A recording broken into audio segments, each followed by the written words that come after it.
పట్నం పబ్లిక్ గీ వార్త మీకోసమేనోళ్ళా నల్ల నీళ్ళ మీదనే ఎల్లదీసేటోళ్ళు 2 రోజులకు సరిపోను నీళ్లు నింపి పెట్టుకోండి.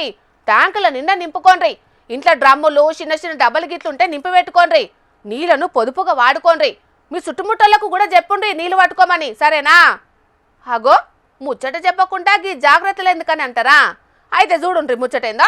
ఓష్ని పని సల్లగుండా నీళ్ళన్నీ ఉత్తగబోతున్నాయి కదా, తాటి చెట్టంత ఎత్తేగా జిమ్ముతున్నాయి నీళ్లు. రామగుండంకెంచి పట్నానికి నీళ్లు పంపే పెద్ద పైపు లైను కరీంనగర్ జిల్లా మానుకొండూరు మండలం జగ్గయ్యపల్లి శివార్ల పక్కున వలిగింది. మరెట్లయిందో ఏందో తెలియదు గాని అంత పెద్ద పైపు లైను పక్కున వలిగేటాళ్లకు నీళ్లన్నీ నేలపాలైనాయి. చుట్టుముట్టు వ్యవసాయం కరెంటు లైన్లున్నాయట. వీటిని జప్పున బంద్ చేసిండ్రట కరెంటోళ్లు. పైపు లైను పక్క పొంటున్న తాటి చెట్లే కింద అంటే నీళ్ల రువ్వడి ఎంతున్నదో చూడుండ్రి.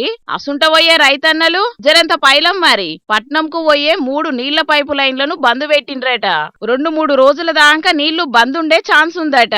నల్ల నీళ్లు వాడే పట్నం పబ్లిక్ ఉన్న నీళ్లను జాగ్రత్తగా వాడుకోండ్రి. అట్లనే ముందుగాలనే ట్యాంకర్లతోని నీళ్లు తెప్పించుకునే ఆలోచన చేసుకోండ్రి మరి.